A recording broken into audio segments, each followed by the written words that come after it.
Hi friends, మీకు ఈ video నచ్చితే ఈ వీడియోని లైక్ చేయండి, సబ్స్క్రైబ్ చేయండి. ఉదయం లేవగానే వినాయకునికి దగ్గర పూజ చేస్తూ యువరాజ్ పసుపు బట్టలతో కనిపిస్తూ ఉంటాడు. ఏంటబ్బి ఇదంతా కూడా అని వైజయంతి అడుగుతూ ఉంటుంది. ధాత్రి, కేదార్ కూడా యువరాజ్ని షాకింగ్గా చూస్తూ ఉంటారు.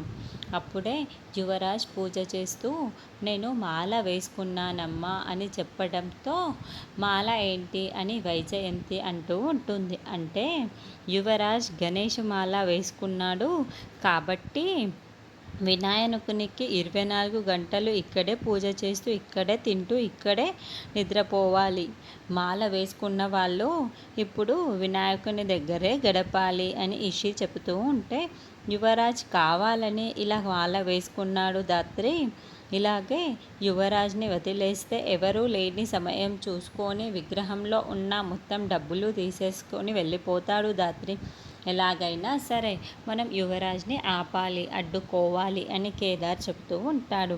ఎలా అడ్డుకోవటం, అది నేను కూడా ఆలోచిస్తున్నాను అని ధాత్రి అంటూ ఉంటుంది. అప్పుడే కేదార్ ఒక ఐడియా వచ్చేసింది అని చెప్పటంతో అవునా అని ధాత్రి అంటుంది. జై గణేష, జై గణేష అంటూ కేదార్ కూడా మాల వేసుకొని వస్తూ ఉంటాడు. నువ్వు మాల వేసుకున్నావేంటి అని యువరాజ్ చాలా షాకింగ్గా అడుగుతూ ఉంటాడు. అదేంటి తమ్మి, నువ్వు మాత్రమే గణేషుని మాల వేసుకోవటానికి అర్హుడివా? ఎవరైనా సరే మాల వేసుకోవచ్చు కదా. అలాగే నేను కూడా వేసుకున్నాను. నేను కూడా నీతో పాటు పూజ చేస్తాను, ఇక్కడే తింటాను, ఇక్కడే పడుకుంటాను, అన్నీ ఇక్కడే అని కేదార్ చెప్తూ ఉంటాడు. అప్పుడే జై గణేష, జై బోలో గణేష అంటూ బూచి కూడా మాల వేసుకొని అక్కడికి వస్తాడు.